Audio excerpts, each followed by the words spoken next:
Hey everyone, hope you have a lovely day. Now, what I'm about to share isn't exactly new, but I'll show you how I fell into this trap and why it might be slowing you down too. Because with all the videos on YouTube and all the talk around the sim racing space, I guess we've all heard the phrase slow in, fast out. But how slow can you actually go without losing time and still be fast on the exit? In other words, where's the balance? Because if you go too slow, you'll never carry enough speed. But if you push too hard, you'll just ruin the exit. And it's not just about one corner either, because if you overdrive, you're not only slower on the exit, but you're also out of position for the next braking zone, so the tires get hotter, the mistakes start stacking up. But why do we overdrive in the first place? For me, it usually comes down to frustration. You see a delta bar, the delta bar is going red, or you feel like you're leaving time on the table, you know there's more in there, or at least you get the feeling of it, and the instinct is to push harder.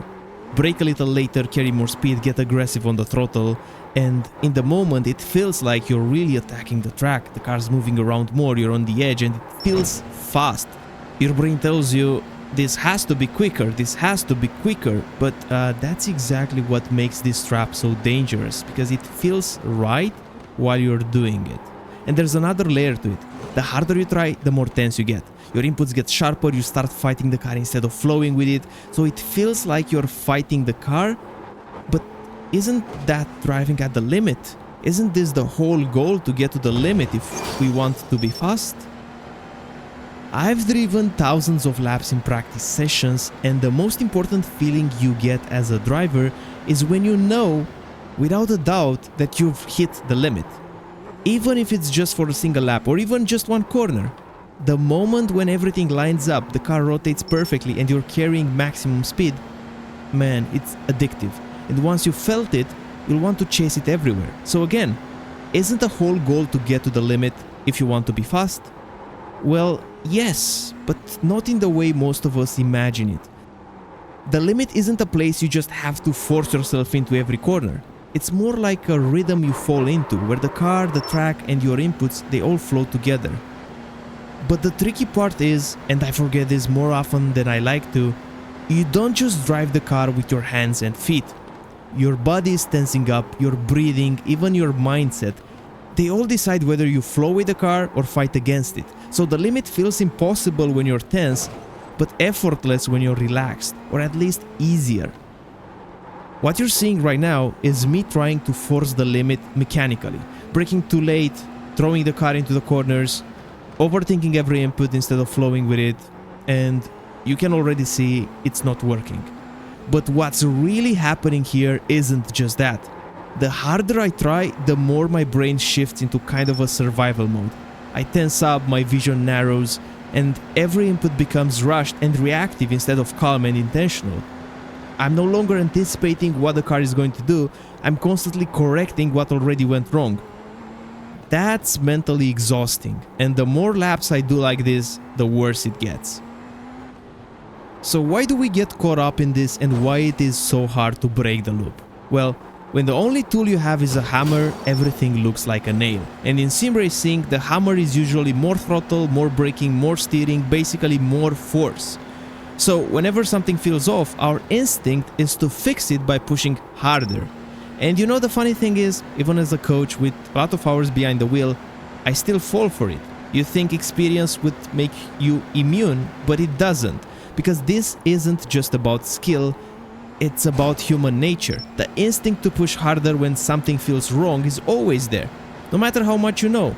I can explain to a student why overdriving costs more, and then go out on the track myself and make the exact same mistake, maybe to a smaller degree, but still the same mistake. That's what makes this trap so universal. It gets all of us, from beginners to experienced drivers. But every problem has a solution, and in this case it starts with awareness. You need to catch yourself in the act when you feel the cars moving around too much, when you're staring at the delta more than the apex, when you're tensing and forcing inputs. That's the red flag, that's the moment to reset. The second part is shifting the focus away from force and back into flow. Instead of asking, how can I push harder through this corner? Start asking, how can I make this corner cleaner? Smooth braking, patient turn in, calm on the throttle. Those little adjustments add up to real pace. because it's not about taking the corner at 110%, it's about finding the true 100% and repeating it. And finally, the fix that changed the most for me: relaxation. Breathing, loosening your shoulders, letting the car move underneath you, light hands on the wheel, because the more relaxed you are, the more the car tells you what it wants. The best way I found to flick the switch is by deliberately running a few laps at 90% effort. Forget the stopwatch and just focus on being smooth and consistent. Most of the time you'll be shocked to see the lap times actually going faster when you're not pushing, because anyone can nail one wild hot lap, but racing is about repeating good laps again and again. Consistency will always be king. And the goal isn't to force the limit every single corner, it's to build a rhythm where the limit almost comes to you. When you stop chasing it and you start flowing, the lap times show up on its own. Even now, I still fall into this trap sometimes, but the difference is that I can recognize it a little faster and reset before it ruins a whole stint. That's really the key. Not avoiding the trap completely, but learning how to step out of it quickly when it happens. And I'll be honest with you, I know I'm a better coach than I am a driver. These days, I'm constantly coaching myself, even when I barely have time to focus on my own driving, because with the Get Good Racing Academy running, by the way, link is in the video description, most of my energy goes into our weekly workshops and group coaching sessions, helping other drivers avoiding the same traps I've fallen into. And in doing that, I keep learning myself, because explaining these lessons forces me to apply them too, even if I don't have time to drive as much. And that's maybe the best part of this whole journey, realizing that improvement never really stops. Because you might be a beginner, an advanced driver, or even a coach, you'll still fall into the same traps over and over. The difference is how quickly you recognize it, reset, and get back into the rhythm. So if you take anything from this video, let it be this: don't measure your progress by how often you avoid mistakes, measure it by how fast you recover from them, because that's what really makes you faster in the long run. And overdriving, it's, always waiting for you. The trick isn't avoiding it forever, it's learning how to catch it yourself, reset once again, and get back to driving the car instead of fighting it. So that's it for today.